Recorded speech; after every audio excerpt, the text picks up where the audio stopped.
Thank you so much for having us today. We are here in our final day. After 10 short weeks here at Citywide, we mostly just wanted to thank you for some great learning experiences from the clinician and staff and clients here at Citywide, especially for Yvonne's leadership and mentorship here. Yvonne presented us with a very broad topic of doing a literature search to better serve the clients who are suspended at the street level.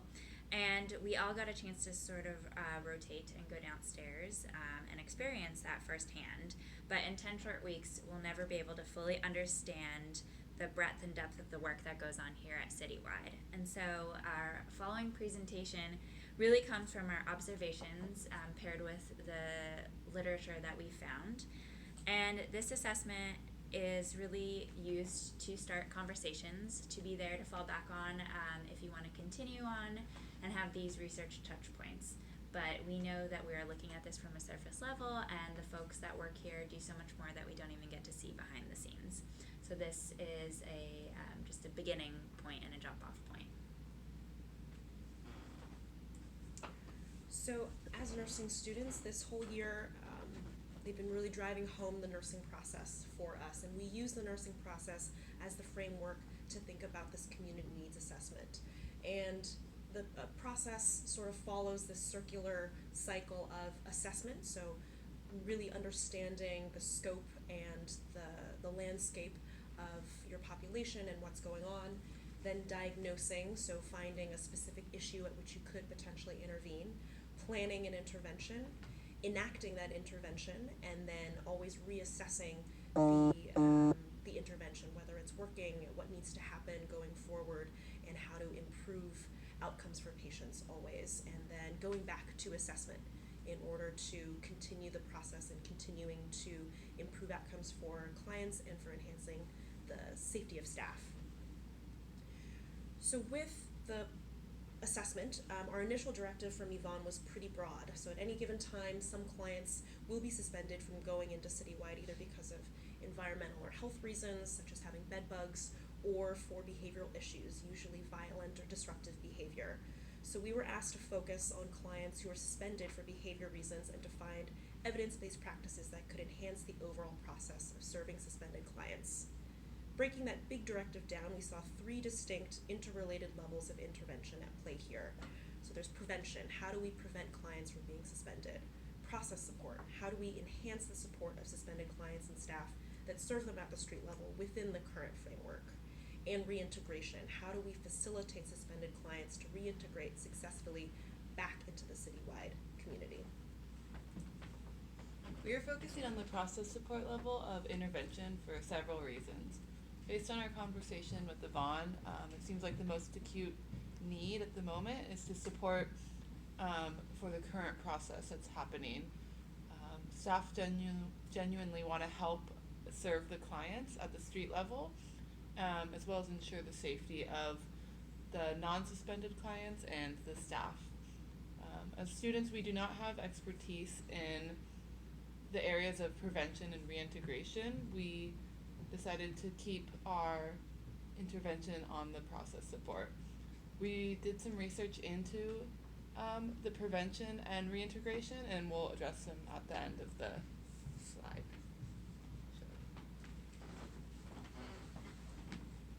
So imagine, if you will, that this is the street level lobby. You've got a line of clients waiting outside. Instead of doors through the gate, then through the front doors. The flow of traffic goes between these 2 desks towards the stairs and the elevators. Right now we have a nurse situated at one of the desks handing out medications. We've got safety staff situated at the other desk controlling the flow and also handing out cash to clients who are coming to pick up their medications in cash. We each have an opportunity to be down at the street level with a nurse who is giving out medications. So this is a summation of our observations of what this process looks like and things that we've noticed along the way. So when a client comes in, they get their medications, and this part of the process generally goes pretty smoothly. Then there's a point afterwards where they turn around and head to the other desk in order to get their cash from the safety staff that's positioned there. This momentary hokey pokey of turning from one desk to another creates a bit of turbulence in the flow of traffic, especially if, as a suspended client is getting their cash. There are other clients coming in to head upstairs. There's staff heading in for the day. This we recognize was a moment for potential friction and escalation, especially if there's any kind of holdup in getting cash. The safety staff might be distracted by their other job obligations, or there might be some miscommunication where it's unclear how much cash or how many envelopes a client is meant to receive on that day. So these are some key points that we've noticed where we could potentially smooth the process and smooth the flow and reduce risk of escalation. So we wanted to further break down the interventions to reduce escalation at the street level into two categories. And I'm going to focus a little bit more on the streamlining process here. One of our main recommendations is that we'd like to include one additional staff member downstairs for a total of 3 staff members. So we think that having a case manager down at the street level could really help with moving through this process more efficiently, and also to reduce escalation possibilities. So with a nurse, case manager, and safety staff at street level, we still want to service clients one at a time, and hoping that if we could incorporate perhaps a deli counter number sort of system, it would allow clients to recognize that they are going to be seen, that they are going to be taken care of in a specific order, and reduce the number of clients sort of stepping in and out of turn in a way and repeatedly asking them to wait outside, which could be one potential point of friction. Secondly, as Luke mentioned, that receiving money seems to be a point of contention and a possible area of escalation. Having an additional staff member downstairs, like a case manager, could help dispense medication and money in a more efficient manner. From the research, a really important and critical piece of nursing is to keep patients safe. And part of that is reducing and minimizing any opportunity for medication error. So some of the literature that we found is about reducing interruptions to improve process efficiency. And this really is about reducing any opportunity for medical administration errors, which are related to interruptions. So as the research pointed out, if you can reduce the interruptions and distractions, both perceived by the nurses and the clients, we'll have less of an opportunity for medication administration errors. So by having an additional staff member down there, we can hopefully make this process run more smoothly. We've also noticed that medication administration seems to happen pretty efficiently downstairs. However, the process of receiving money seems to be a point of contention and a point of possible escalation for clients. So another suggestion that we have is to use the already existed spreadsheet, but implement a checklist for case managers to complete based on probably that spreadsheet, and moving forward with a more robust spreadsheet that has all the information for the folks downstairs to best be prepared to serve the clients. So this could include how the money is being dispensed, whether it's cash or checks or gift cards, what the amount is, and having everything pre-organized so that when it's being dispensed at the street level, there isn't a shuffle or opportunity for having any kind of conflicting information between the client and whoever is dispensing the money. We recognize that this is a really big demand to have an additional staff member downstairs, but we really believe that having this could improve flow and efficiency and really lead to our outcome, which is reducing escalation opportunities. Additionally, part of that would be changing just the structure of how this is happening. So having the case manager and the nurse on the same side of the lobby to be able to do medication administration and money disbursement on the same side, one client at a time. And part of that would also be to reduce that turbulence from crossing the lobby.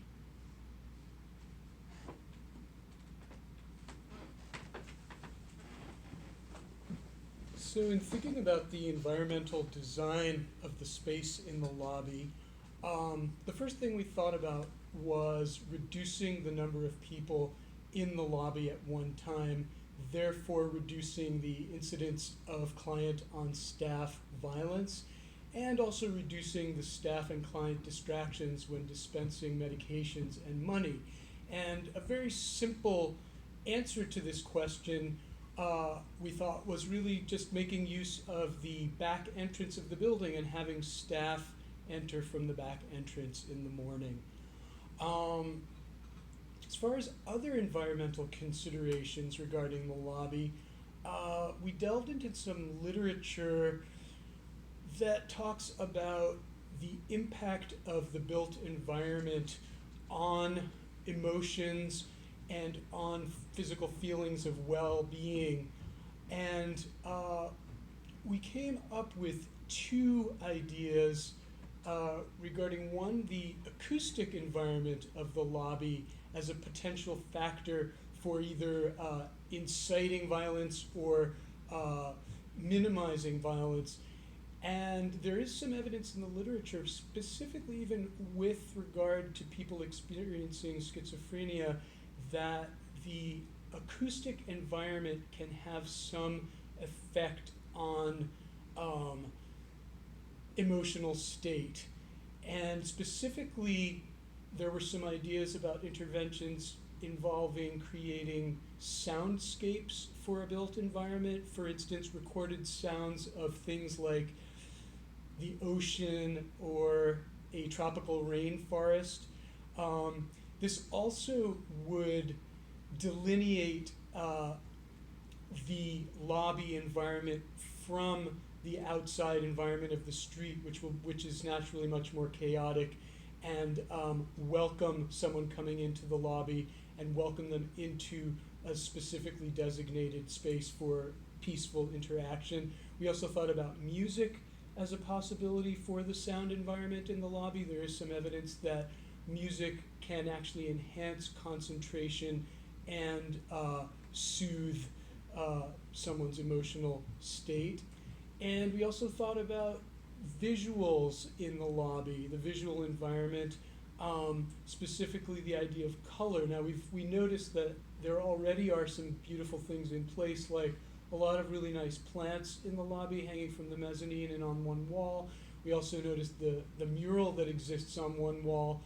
We thought to maybe even go another step further and have all the walls of the lobby be painted, say, one soothing color, like a soothing muted green or possibly a lavender color.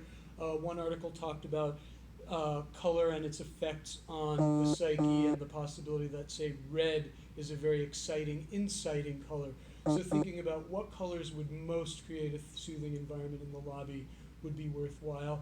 And also the possibility of maybe painting a mural on all of the walls of the lobby. This could be a project that would involve artistically inclined clients at Citywide to participate, have them take some ownership of the space while creating a beautiful environment for clients coming to pick up their meds and money. Further down the line, as far as possibilities for the future, maybe a little bit more elaborate, would be rearranging the physical space of the lobby to optimize flow, thinking about whether you want to have a sort of narrow channel between desks to sort of to confine the space, or whether you'd want to open that up a little bit more, and which is more ideal for the transactions that need to occur. And then an idea that would definitely require some funding would be the idea of actually dividing the lobby up with some walls and create a space specifically for the administration of meds and money, with a glass barrier and a window behind which the person dispensing would stand, and maybe a little vestibule into which the client picking up the medications and money would step to do this in a kind of private, sequestered space.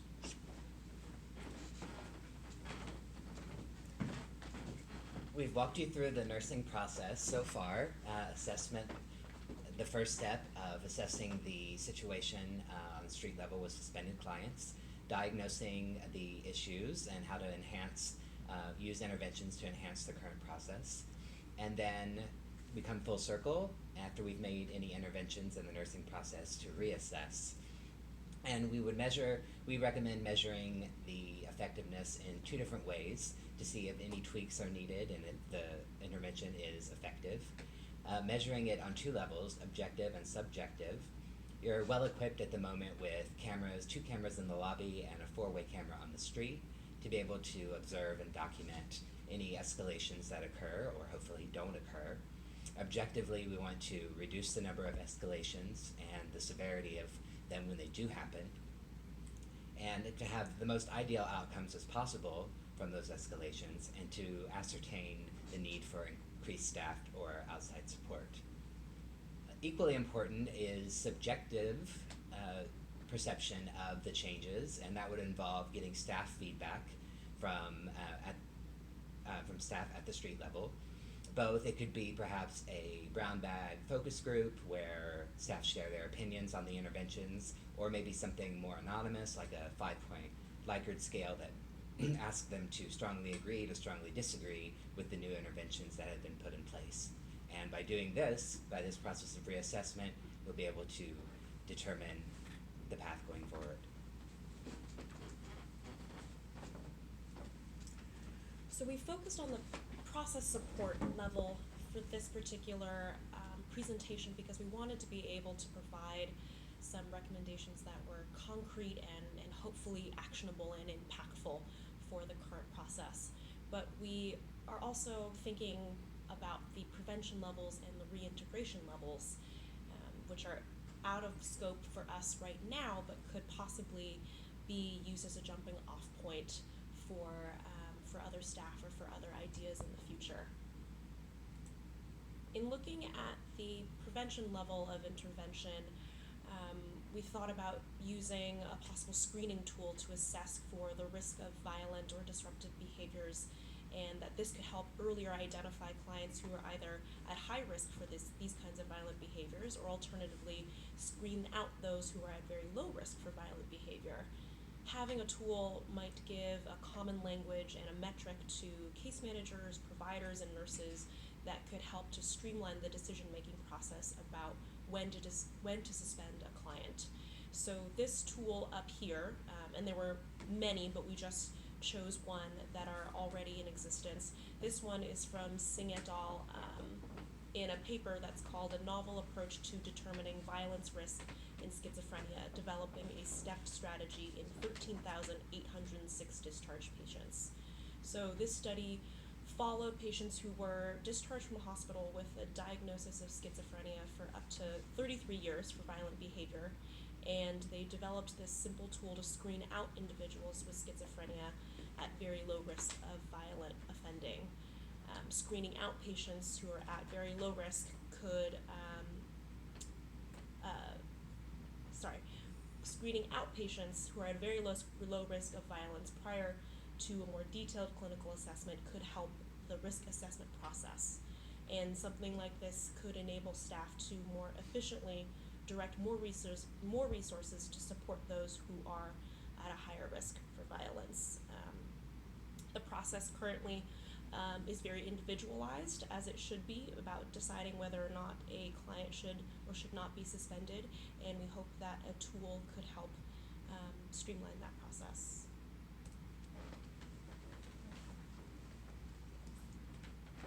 So when thinking about how to best prevent certain behaviors from escalating or from integrating people who have been suspending back into care here, we looked into some of the literature about other populations that are very similar to the ones that are here at Citywide, and one of them was this study here that uses the restorative justice principles, which really focuses in on repairing harm, but doing so with all stakeholder involvement, meaning everybody is at the table making the decisions and people are taking accountability for the actions and the impact. And really using a transformation of community and governmental roles and relationships in the way that it adjusts these types of situations. So we took this model and thought about our levels of intervention, of prevention and reintegration, and thought how we might be able to apply restorative justice to citywide processes. And so one of our ideas was potentially nominating a peer safety liaison. This person could change week to week, and have someone who could read the community agreements out loud, perhaps at community meeting or some other communal space, so to bring more ownership of responsibility for the community norms, and we noticed that community agreements were posted on the walls, and just thought that having a regular check-in that involves clients could help build a communal sense of what behavior is okay and what's not okay. Also, another idea, potentially creating contracts between individual clients and case managers, reflecting these community agreements, so that as behavior maybe is shifting towards being something that might be suspended, case managers have opportunities to offer clients opportunities to be accountable and maybe not cross that threshold, and maybe not get suspended. And then with reintegration, there's a concept in restorative justice called restorative justice circles, which this paper outlines how to potentially design these circles for people with mental illnesses leaving prison or jail.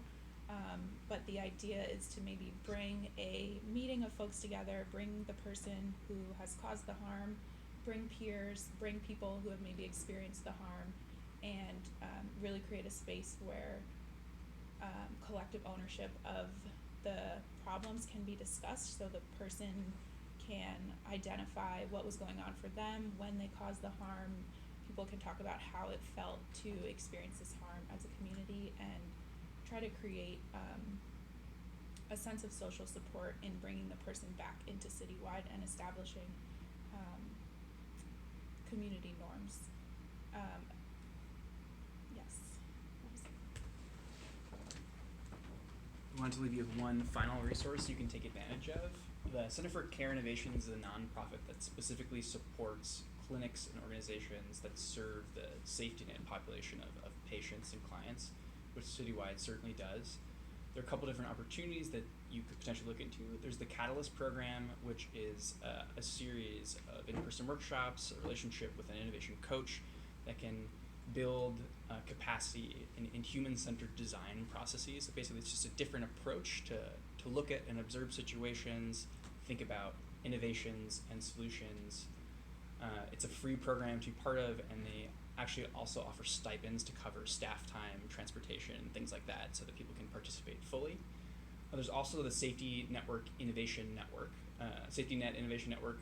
It's a professional group, and also some conferences where folks who work at the Safety Net level can get together, share best practices, innovations, in order to learn from each other and get inspired to look and to rebuild in ways that are exciting and new for the organizations.